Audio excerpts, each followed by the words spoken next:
అలా mid night మధ్యలో జరుగుతూ మా జర్నీ అయితే స్టార్ట్ అయింది.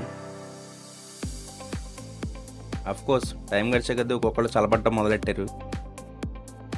సరే వ్యూ బాగుంది కదా అని చెప్పి ఇలా వచ్చి అలా వెళ్ళేసరికి మొత్తం అన్ని వికెట్లు అవుట్ అనమాట. వీళ్ళేంటి వెనకాల ఏంటో సీరియస్గా చూస్తున్నారని చెప్పి చూస్తే వందే భారత్ ఎక్స్ప్రెస్.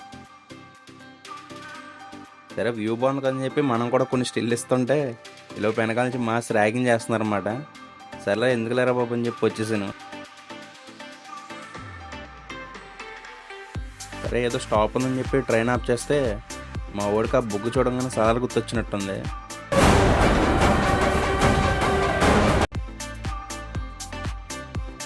ఇంకా అలాగ వైజాగ్ అయితే రీచ్ అయిపోయాను అనమాట.